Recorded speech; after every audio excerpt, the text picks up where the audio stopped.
anyone with a pelvis can develop pelvic floor dysfunction, including men. So the symptoms that men will feel can be urinary urgency frequency, burning, post-ejaculatory pain, pain in the perineum, penis, scrotum, or anus. The pain can be achy, burny, shooting, stabbing. The first thing that you do is you go to the physician and you need to rule out causes of sexually transmitted infections, prostate, or bladder infections. If those tests all come back negative, you may have pelvic floor dysfunction. In this video, we are going to talk about causes of pelvic floor dysfunction, mechanisms for how the pelvic floor muscles can cause these types of symptoms, and most importantly, what you can do to get better. So if it isn't an infection, what is it?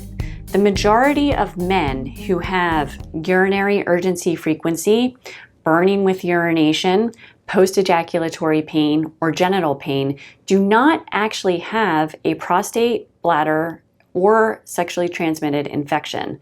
What they often have is pelvic floor dysfunction.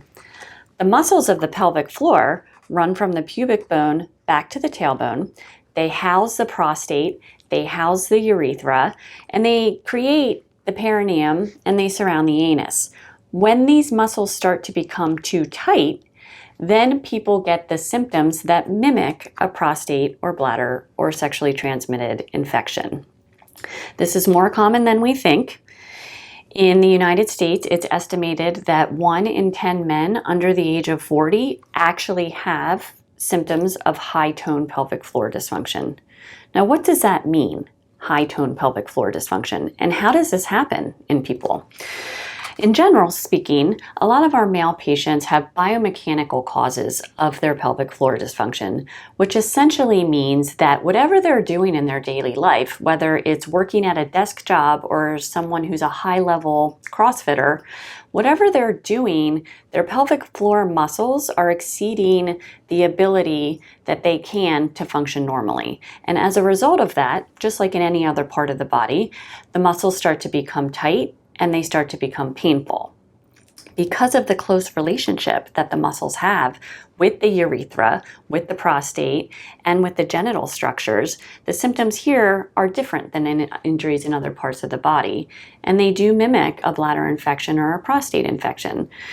As I mentioned earlier in this video, it's a little bit difficult to actually test for a true prostate infection, and that is one of the reasons why many physicians just empirically prescribe antibiotics, because the symptoms mimic one another. So what are the common ways that men can get pelvic pain, or what we call tight pelvic floor muscles, also called high-tone pelvic floor dysfunction? So that happens when whatever our daily activities are exceeding the capacity of our muscles to function normally. And so in our male patients, what we commonly see is there may have been a change in an exercise routine. Maybe they took up cycling, or they took up a specific weightlifting routine. It's a change that maybe their pelvic floor muscles couldn't handle, and it's hard to predict who's going to get these issues and who isn't. And everyone's individual capacities are going to vary. Other ways that people can start to get dysfunction, if in fact there was an actual STI, or if there was actually a bladder infection, sometimes the pelvic floor muscles don't recover from that. They tighten in response to infection to try to protect the body. Sometimes after the infection is successfully treated, the muscle tone does not go back down to normal, thereby creating the symptoms that appear that the infection may still be present, which can lead to some diagnostic confusion. Other things that can lead to pelvic floor dysfunction include things like excessive sitting, horseback riding, or cycling, which are all compression-driven mechanisms to involve the pelvic floor. On the opposite end of the spectrum, there's also tension-driven injuries.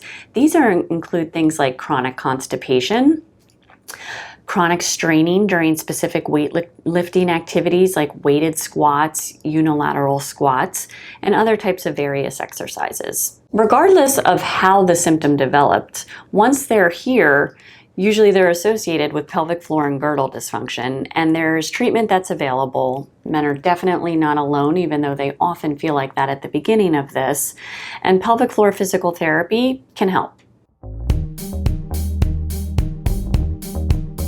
It's important to note that many urologists and primary care physicians may not be aware that men can get pelvic floor dysfunction.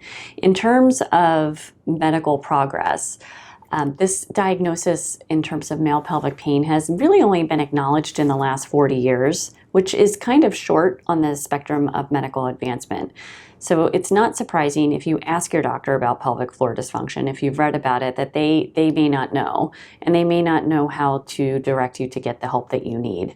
Pelvic floor physical therapy is first-line treatment for male pelvic pain, and studies have shown that 97% of men who are going to a urologist for the symptoms I earlier described actually have pelvic floor dysfunction. Why doesn't every physician know this? We're working on it. But in the meantime, you need to know that you can get better. This is the solution for you, and pelvic floor physical therapy is going to help get you back to doing what you want to be doing. So if you are experiencing the symptoms I just described, we encourage you to seek out the help of a pelvic floor physical therapist that has specific training in helping men with pelvic floor disorders. I've listed some resources in the description below to help you find a pelvic floor physical therapist that's going to help you resolve your symptoms.